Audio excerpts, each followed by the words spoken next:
치매 트렌드를 중요한 하나의 흐름으로 선정을 했습니다. 홍정석 이사와 함께 제가 만든 시니어 시프트 프로세스라는 게 있는데요. 여기를 보면 치매는 일반적으로 우울증에서 시작을 하고 정상 단계가 있으며 그 다음에 경도인지 장애를 거칩니다. 그리고 이제 치매는 초기, 중기, 말기로 되는데 우리들이 일반적으로 얘기하는 치매는 치매 중기라고 할 수 있습니다. 중요한 것들을 살펴보면 치매가 의심되는 단계에서는 치매를 예방하는 걷기 같은 운동 같은 프로그램이 굉장히 좋다고 하는데요. 이때 함께 어울리는 것이 중요함을 알 수 있습니다. 그리고 사람들은 자가 키트 이런 검사에 대한 욕구가 굉장히 높은 것을 알 수 있는데요.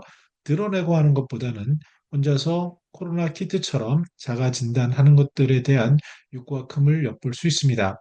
우리가 가장 주목할 부분은 경도 인지 장애입니다. 이때 정부 개입의 최적화 단계라고 볼 수 있고요.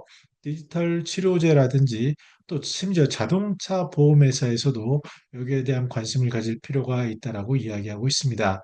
치매 초기가 되면 상속증여 신탁에 관심을 갖고 중기가 되면요 사기 피해라든지 금융 피해 방지 그리고 말기에는 요양 및 장례 서비스까지 연결할 수 있고 끝으로 자기 뜻대로 결정하는 아름다운 삶의 마무리와 유산 이것까지 생각해야 되는 게 치매 트렌드입니다. 홍정서 이사는 2025 치매 트렌드라는 글을 기고했는데요. 여기서 경도인지 장애 디지털 치료제 그리고 치매 관리법 개정 이런 것들을 이슈를 삼고 있고요. 고령자 운전면허 갱신 시, 즉 75세에 하는데요. 치매 검사 이슈가 있는 것 그리고 치매가 있는 가족의 재산 관리로 후견이라든지 신탁 또 성인 입양과 실버 칼라 크라임 퍼펙트 케어 같은 데서 볼 수 있는 노인을 대상으로 한 범죄 이런 것들에 대한 관심을 집중하고 있습니다.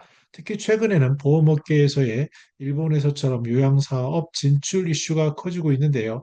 여기에 따라서 정부 입장에서는 재원의 부족을 메꿀 수 있는 믿을 수 있는 기관인 민간 기업, 특히 금융사 이것들과 함께 협력하면서 노인복지법 개정 요구 이런 것들이 이루어지고 있음을 치매 트렌드에서 주목할 과제로 제시하고 있습니다.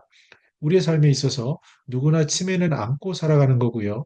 특히 고령자 80대 후반이 되면 40% 이상, 요양원에서는 심지어 90% 정도가 치매 환자가 되고요.